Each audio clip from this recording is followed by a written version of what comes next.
कहते हैं उन हाथों में खुशबू होती है जो पुष्प देते हैं। तो यही उदारता की देवरीति हम बनाएंगे और मैं अनुरोध करूंगी श्री कौशल किशोर जी से कि वो श्री नारायण जी को ये पुष्प गुच्छ जो है, ये माला जो है उन्हें पहनाएं।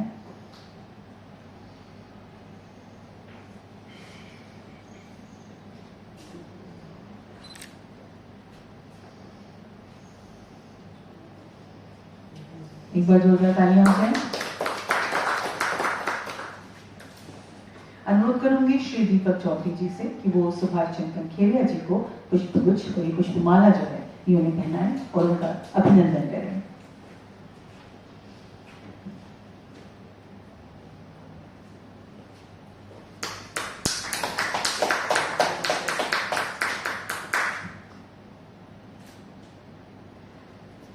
अनुरोध करूंगी श्री आनंद कुमार जी से कि वो भी श्री एफ.पी. श्रीवास्तव को ये माला पहनाएं और उनका स्वागत करें।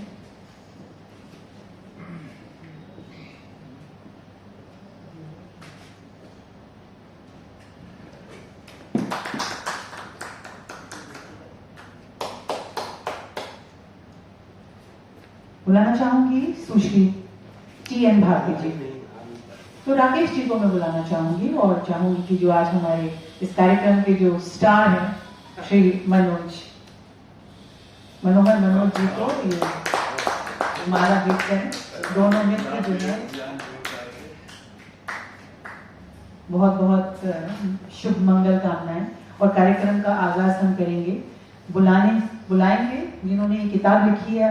मुझे मालूम है आप उनके मुखारविंद से ही इनके बारे में सुनना चाहेंगे। Ladies and gentleman, please welcome Manohar जी।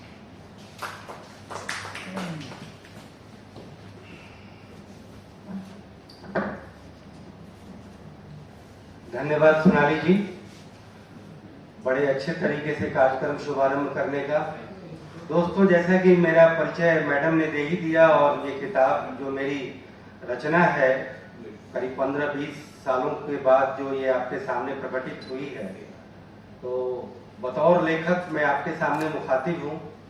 आदरणीय हमारे इस कार्यक्रम की अध्यक्षता कर रहे श्री नारायण कुमार जी, आदरणीय सुभाष चंद्र कनखेरिया जी जो चेयरमैन दिल्ली पब्लिक लाइब्रेरी, जो बड़े ही अपनी व्यस्त कार्यसूची के बावजूद यहाँ आने का कष्ट उठाया, हम बड़े ही उनके प्रति आभारी हैं।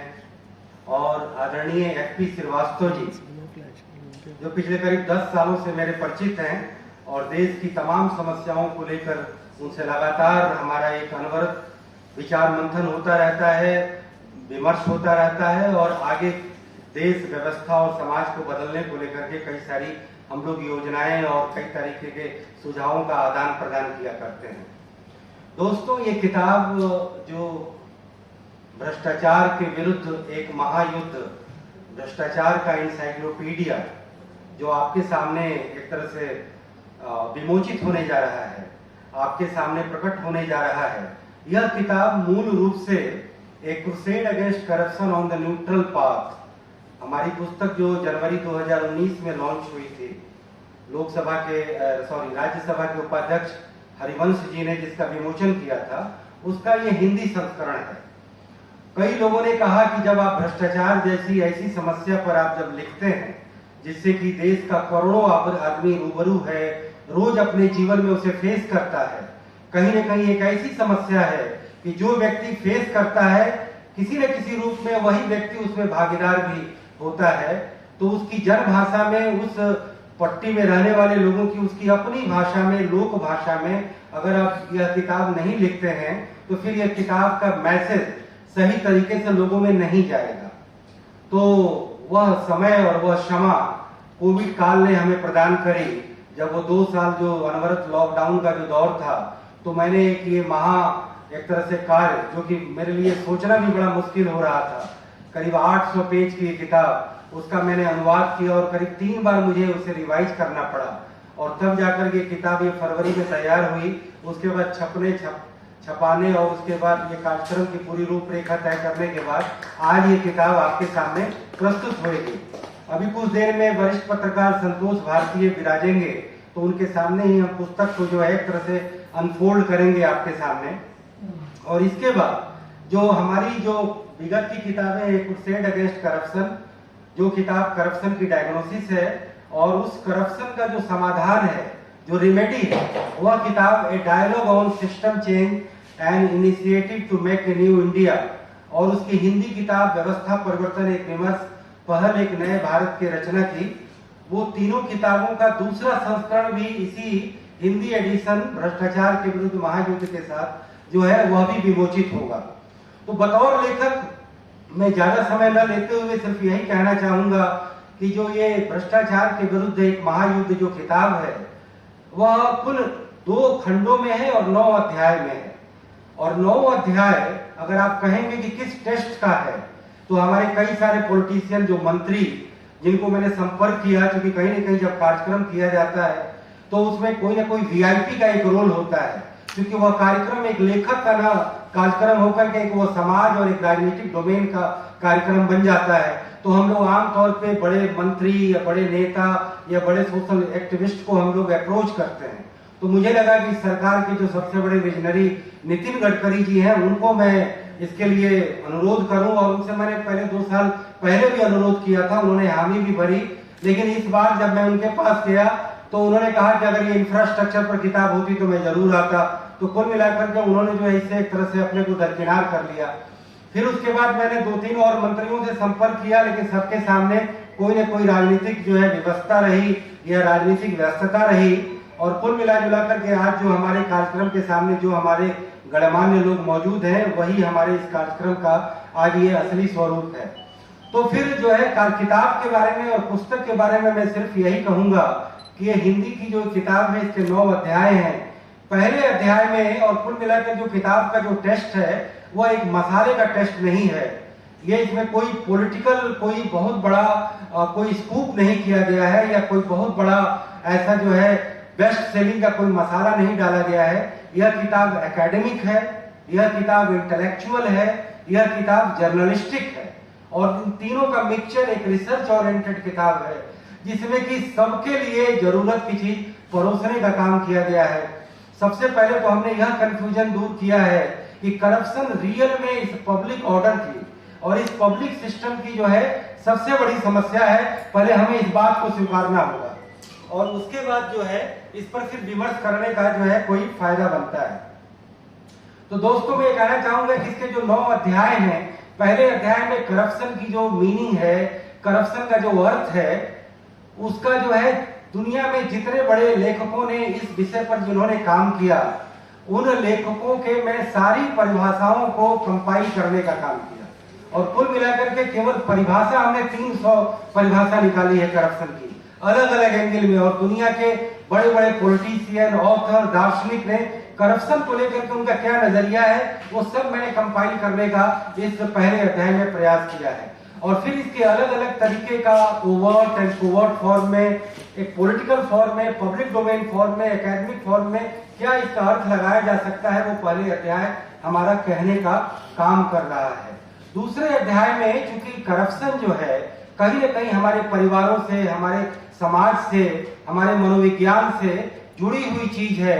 हम जब भी करप्शन की बात करते हैं तो हम हमेशा पब्लिक अथॉरिटी पर टिप्पणी करते हैं, लेकिन हमने सबसे पहले यह चुनने का प्रयास किया कि हम सब, हमारा परिवार, हमारा समाज और हमारा ये पूरा जो परिवेश है क्यों करप्शन के प्रति जो है इस कदर जो है अटैच है। तो कहीं ना कहीं एक तरह से कॉन्ट्राडिक्शन है, विरोधाभास है।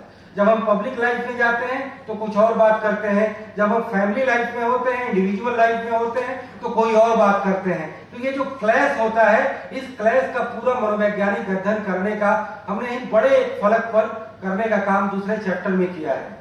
तीसरा चैप्टर है जो है करप्शन की हिस्ट्री को दर्शाता है कि वर्ल्ड में करप्शन कब से शुरू हुआ। तो रोम से, यूनान से, जो हमारे एंशिएंट सिविलाइजेशन और हिस्ट्री के एक तरह से उसके कैरेक्टर हैं, तो हमने वहां से शुरू किया और फिर चीन, उसके बाद में इंडिया और जो जितने ओल्ड सिविलाइजेशन है वहां हमने करप्शन की वस्तुस्थिति जानने का प्रयास किया। और फिर हमारे जो वेरियस पॉलिटिकल सिस्टम हैं जैसे autocracy, democracy, monarchy, communism, socialism, democracy, इन सब में करप्शन का किस तरीके से इनबिल्ट फॉर्म तैयार होता है वो हमने उस अध्याय में किया है, तीसरे अध्याय में। और फिर जो है देश के ancient, pre medieval, medieval, British period, में करप्शन की क्या स्थिति थी, उन सबको जो है हमने एक तरह से जताने का काम किया।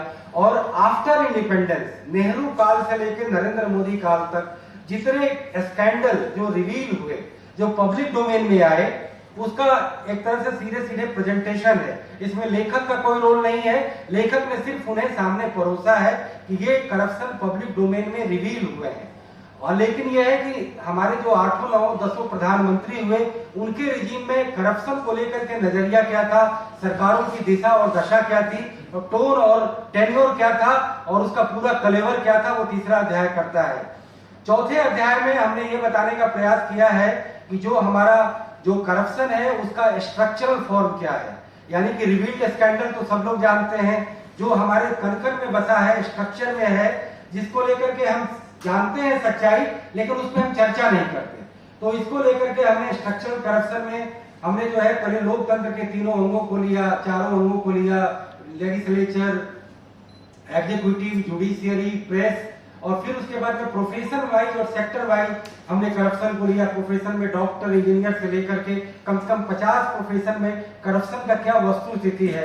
आमतौर पे हम पब्लिक डोमेन में केवल राजनीतिज्ञों को गाली देते हैं, लेकिन हकीकत यह है कि हम सब लोग किसी न किसी रूप में, किसी न किसी स्वार्थ में इसमें हम लोग तल्लीन हैं। तो स्ट्रक्चरल करप्शन के बाद जो 5वां चैप्टर है कि वो प्रिवेंशन ऑफ करप्शन, क्योंकि सरकार की कई सारी अथॉरिटी हैं, विभाग है, एग्जीक्यूटिव स्तर पर है, लेजिस्लेटिव स्तर पे अलग अलग ज्वाइंट पार्लियामेंट्री कमिटीज बनी हैं, उसको लेकर के जो है अलग अलग कानून आए हैं। 1861 से लेकर के जो आईपीसी आया, उसके लेकर के अभी एंटी करप्शन एक्ट जो है, फिलहाल तक भगोड़ा अपराध कानून जो अभी लेटेस्ट कानून है, इंसॉल्वेंसी एंड बैंकरप्सी बोर्ड जैसी चीज जो करप्शन को ही लेकर के नरेंद्र मोदी गवर्नमेंट में लाया गया, उसका एक तरह से जिक्र है। तो प्रिवेंशन ऑफ करप्शन की सारी बातें की गई हैं, और फिर इसका क्योर का क्या क्या तरीका है उसको बड़े ही ब्रॉड लेवल में, साइंटिफिक लेवल में इसमें एक तरह से परोसने का काम किया गया है। फिर जो नेक्स्ट चैप्टर है कि जो मास मूवमेंट जो करप्शन पर हुए, जो कि शुरुआत होता है 74 मूवमेंट, फिर उसके बाद नवनिर्माण आंदोलन, फिर उसके बाद एंटी बोफोर्स जो मूवमेंट हुआ वह भी एक तरह से एंटी करप्शन मूवमेंट था, सूचना का अधिकार वह भी एंटी करप्शन मूवमेंट था, और फिर लोकपाल और काले धन को बुलाने का जो था वो जो है पूरे जो आंदोलन जितने हुए हैं उन सब का जिक्र है। और फिर उसके बाद में जो इंटरनेशनल जो फलक है करप्शन का, जिसमें कि कई सारी रेटिंग एजेंसीज हैं, हमारी रैंकिंग निकलती है, अलग अलग यूएन का कन्वेंशन हुआ है, फिर वो एक चैप्टर केवल इस बात की तहकीकात करता है। और फिर जो लास्ट चैप्टर है, 9वां चैप्टर, वह एक पब्लिक परसेप्शन क्या है करप्शन का। तो उसमें 5 कैटेगरी का हमने सर्वे किया ऑल इंडिया कि एक कॉमन सिटीजन की क्या राय है, और कॉमन सिटीजन खुद अपने आप को जो है करप्शन में कहां तक तल्लीन पाती है, उस तरीके के सवालात उनसे किए गए और उनके जो है रिस्पॉन्स जो है उस पर लिए गए। दूसरा पब्लिक रिप्रेजेंटेटिव, जिसमें कि एमपी, एमएलए और लोकल बॉडी रिप्रेजेंटेटिव, उनका केवल सर्वे है। और तीसरा जो है गवर्नमेंट एम्प्लॉइज का है कि वो करप्शन को लेकर के क्या सोचता है और कहां तक इन्वॉल्व है। और चौथा जो है वो जो इंडस्ट्रियलिस्ट जो समाज है, जो बिजनेसमैन का तबका है, वो करप्शन को लेकर के क्या नजरिया रखता है। और 5वां जो है जो एनजीओ, लॉयर, मीडिया पर्सन और जो सोशल वर्कर है, वो करप्शन को लेकर के क्या नजरिया रखते हैं। तो दोस्तों, ये करप्शन की किताब के बाद जो रिमेडिंग पार्ट है, dialogue on system change and initiative to make a new India, और उसकी हिंदी वर्जन जो है वो जो किताब है वह देश में कैसे ज्यादा से ज्यादा रिफॉर्म लाया जाए अलग अलग क्षेत्रों में, कि करप्शन के लिए कोई मौका ही न मिले। आमतौर पे करप्शन के मैंने 7 एरिया चुने हैं कि कड़ा से कड़ा कानून होना चाहिए, बेटर और रोबस्ट काइंड ऑफ इंस्टीट्यूशंस होना चाहिए। तीसरा जो है कि एक clear cut policy ruled governance होना चाहिए। चौथा ये है कि जो है ट्रांसपेरेंसी होना चाहिए। 5वां ये है कि एथिकल एंड मोरल इन्वायरमेंट होना चाहिए। और छठा है कि लोगों में बहुत ज्यादा जागरूकता होनी चाहिए। तो ये 6-7 जो है एक नॉर्मल करप्शन को लेकर के हमने चीजें सुझाई हैं। और टेक्नोलॉजी, उसमें 7वां जो है टेक्नोलॉजी, क्योंकि टेक्नोलॉजी डिजिटल गवर्नेंस हो या इलेक्ट्रॉनिक गवर्नेंस हो, उसका भी करप्शन दूर करने में काफी बड़ा योगदान है। लेकिन हमने इस पूरे किताब को 6 भागों में बांटा है कि पहला एथनिसिटी और एथनिक रिफॉर्म, जिसमें हमने देश के बंटवारे की भी बात की है, देश में जो धर्मों की और जातियों की जो समस्या हो रही है उसके ऐतिहासिक स्वरूप से लेकर के और वर्तमान तक का विवेचन किया है। और फिर दूसरा है जो चैप्टर है वो पॉलिटिकल रिफॉर्म का, कि पॉलिटिकल रिफॉर्म जब करेंगे, क्योंकि वो उसका बेस है सारी तरह के करप्शन की, तो उसमें क्या क्या काम हो सकते हैं उससे जुड़े हुए करीब करीब उसमें 1.5 दर्जन लेख हैं। और ये जो एथनिक और नेशनैलिटी को लेकर के जो है उसमें करीब आधे दर्जन लेख हैं। और तीसरा है economic reform and vision plan. तो उसमें इकोनॉमिक विजन और रिफॉर्म प्लान को लेकर के कई सारे ऑब्जेक्टिव कदम है, साथ साथ कई सारे सब्जेक्टिव उसमें आर्टिकल दिए हुए हैं। कहीं ना कहीं इन सबका डायरेक्शन एंटी करप्शन और गुड गवर्नेंस की ओर जाता है।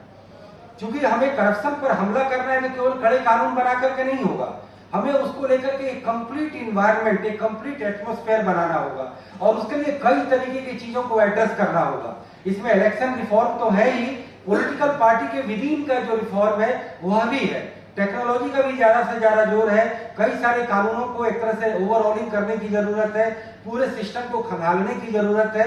और कुल मिलाकर के जो पूरा पब्लिक सिस्टम है उसमें कहाँ अच्छे काम हुए हैं और कहाँ पर काम अभी अधूरे हैं उसका उल्लेख किया गया है।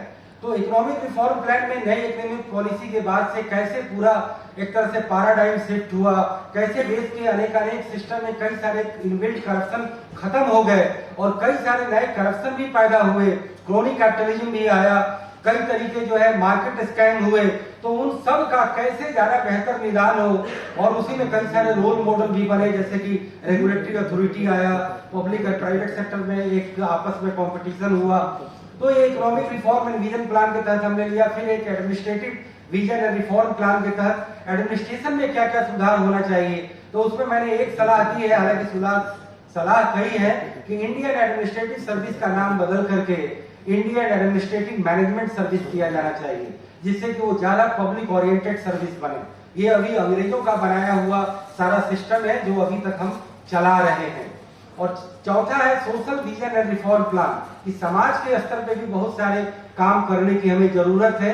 तो कुल मिलाकर के जब तक गुड सोसाइटी नहीं होगी, गुड पॉलिटी नहीं होगी, गुड इकोनॉमी नहीं होगी, गुड पब्लिक एडमिनिस्ट्रेशन नहीं होगा, और कुल मिलाकर के देश का एक पूरा फ्रेमवर्क जो कहीं ना कहीं कॉन्स्टिट्यूशन से रिफ्लेक्ट होता है, देश की हिस्ट्री से रिफ्लेक्ट होता है, उसे भी एक तरह से रीडिफाइन ईमानदारी से करने की जरूरत है। और इसमें कई सारे ऑब्जेक्टिव बातें कही गई हैं, सेकुलरिज्म को लेकर के भी बातें कही गई हैं, सोशल जस्टिस को लेकर के भी बातें कही गई हैं, नेशनलिज्म को लेकर के भी बातें कही गई हैं। और कुल मिलाकर के एक नेशनल एथोस क्या होना चाहिए, उसे बड़े ही ईमानदारी से, बड़े ही आदर्शवादी तरीके से, बड़े ही निष्पक्ष तरीके से और कहीं के प्रति भी किसी भी तरीके का बिना राग द्वेष और पूरे ऑब्जेक्टिविटी, न्यूट्रलिटी और साइंटिफिक अप्रोच के साथ दर्शाने का काम किया गया है।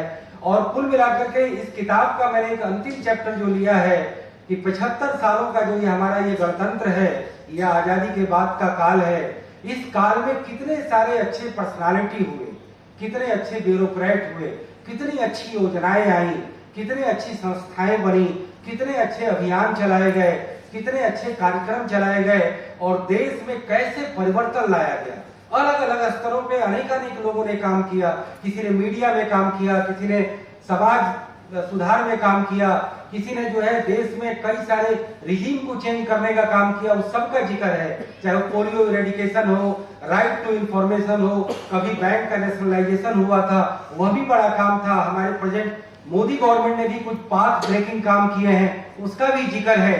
तो इसमें उन लोगों को मसाला नहीं मिलेगा जो या तो केवल राइट की तरफ अपने को झुका चुके हैं या केवल अपने को लेफ्ट की तरफ झुका चुके हैं। यह किताब अकादमिक भी है, इंटेलेक्चुअल भी है, जर्नलिस्टिक भी है और एक साथ देश में अनेक सुधारों का मार्ग खोलने का प्रयास करती है। तो ये पूरे किताब का एक ओवरव्यू है जो हमने आपके सामने रखा है। मैं ये चाहूंगा कि इस किताब में कम से कम 2 दर्जन ऐसे मुद्दे हैं जिस पर एक महाअभियान चलाने की जरूरत है।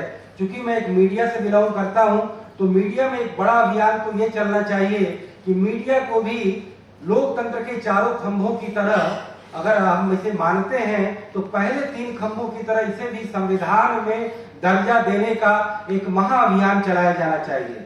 और इसे लेकर के मैं ये चाहता हूं कि देश के हमारे जितने मीडिया कर्मी हैं, अलग अलग कस्बों से लेकर के नगरों और महानगरों में रहते हैं, उनमें पहले एक मेंटल कॉन्सेंसस बने कि क्यों चाहिए संविधान का दर्जा और आपकी वस्तु स्थिति क्या है और अभी तक का जो ट्रेडिशन रहा है, ट्रेंड रहा है, वो क्या है, आपका प्रेजेंट क्या है और फ्यूचर क्या होने वाला है। और कुल मिलाकर के एक टेक्नोलॉजी जो मीडिया में सबसे ज्यादा इम्तिहान दी जाती है। विधायिका को टेक्नोलॉजी का इम्तिहान नहीं देना पड़ता, कार्यपालिका को नहीं देना पड़ता, न्यायपालिका आज भी पुराने लीक पर चलती है, लेकिन मीडिया को हर समय टेक्नोलॉजी की चुनौती का सामना करना पड़ता है। और आज इस सोशल मीडिया के युग में जो कन्वेंशनल मीडिया है ऑलरेडी वो एक तरह से अलूप हो चुका है। तो हमें तो लगता है कि देश में तमाम सुधारों को लाने का सबसे बड़ा वाहक हमारा मीडिया बन सकता है, लेकिन मीडिया को जब तक सही तरीके से समझा नहीं जाएगा, परखा नहीं जाएगा और इसे देखने का नजरिया जब तक पूरा एक हॉलिस्टिक नहीं बनाया जाएगा, कॉम्प्रिहेंसिव नहीं बनाया जाएगा, तब तक मीडिया जो है बदलाव का वाहक नहीं बन पाएगा। नहीं तो एक बड़ी बनाई लीक पर एक फॉर्मूला, जिस तरीके से फिल्में बनती हैं, फॉर्मूला जिस तरीके से पॉलिटिक्स होती है, उसी तरीके से इस फॉर्मूला सिस्टम में मीडिया भी उसी लीक पर चलता रहेगा और बाकी लोग ऐसे ही काम करते रहेंगे, सिस्टम अपना चलेगा। ऐसा नहीं है कि केवल अंधेरा है, निराशा है, काफी अच्छे काम हुए इस देश में और काफी और अच्छे काम करने बाकी हैं। पब्लिक डोमेन में जितने भी विवादास्पद विषय हैं, सबका सम्यक समाधान करने का प्रयास हमारी ये तीनों चारों पुस्तकें करने का काम करती हैं। मुझे इस बात की खुशी है कि मैं मूलतः हिंदी का पट्टी का रहने वाला हूँ, हिंदी का पत्रकार और लेखक हूँ। हमने ये अंग्रेजी में एकेडमिक स्कॉलरली बुक लाने के लिए मैंने बहुत ज्यादा मेहनत की, लेकिन अब मैं सारी किताबों को हिंदी में और लोक भाषा में, जन भाषा में निकालकर अपने को काफी हल्का महसूस कर रहा हूँ, अच्छा महसूस कर रहा हूँ और आपके सामने ये किताब प्रस्तुत है। आप लोग इस पर कोई भी सकारात्मक समालोचना और सच्ची आलोचना करेंगे तो मुझे बहुत ही ज्यादा खुशी होगी। इन्हीं शब्दों के साथ मैं अपनी वाणी को विराम देता हूँ और मैं आप सबसे अनुरोध करता हूँ कि इस किताब को ज्यादा से ज्यादा देखने का प्रयास करें। इसे जल्द ही अलग अलग प्लेटफॉर्म पे जल्दी ही लाया जाएगा और आपके विचारार्थ यह किताब प्रस्तुत होएगा। बहुत बहुत धन्यवाद, नमस्कार, जय हिंद। लेखक हैं और it is not easy to talk about this subject. आपने इनके बारे में सुना, कहते हैं उस शख्स का सर काटते हैं अहले कबीला जो गांव के सरदार से बेहतर निकल जाए, और सच बोलने का मैंने इरादा ही किया था, महफिल में हर तरफ एक खंजर निकल जाए। ये सब्जेक्ट ऐसा है कि बहुत कंट्रोवर्शियल है और अगर इस बारे में कोई लिख रहा है, इसको बहुत अच्छे से थॉरली, अगर आपने सुना होगा इनको, एक बहुत रिसर्च ओरिएंटेड बुक है। इसमें उन्होंने टाइप्स ऑफ करप्शन दिखाया है, उसमें रेमेडीज दिखाई हैं, रिफॉर्म्स दिखाए हैं और कैसे निदान होगा और क्या तरीके हैं और एक नए भारत के लिए एक क्या नया विजन हो सकता है, कैसे इस किताब के जरिए और हमारे हम जो दिन में जो भी कार्य करते हैं और ये धारणा अगर बैठ जाए हमारी, क्योंकि कहते हैं झूठ के तो बहुत संयोग होते हैं, बहुत रूप होते हैं, मगर सच का सिर्फ एक रूप होता है और जहाँ ये हमारे मन में गड़ जाता है तो ये जो है, ये किताब जो है जनक्रांति के रूप में आएगी। एक महाअभियान जो इन्होंने सोचा है जरूर बनेगा और बदलाव का वाहक जो है वो जरूर आएगा।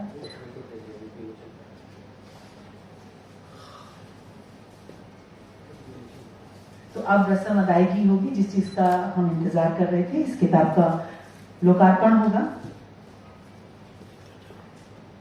जितने भी मंच पर आसीन विशिष्ट हमारे अतिथिगण हैं, मैं उनसे अनुरोध करूंगी कि इस किताब का आप सब खड़े होकर अगर इसको करेंगे तो और अच्छा लगेगा। एक पिक्चर भी जो है हमें बहुत अच्छा मिलेगा।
और अपने मंच पर अनुरोध करूंगी एफपी श्रीवास्तव जी से कि वो आए और अपने मन की उद्गार इस विषय के बारे में जरूर हम सबसे साझा करेंगे।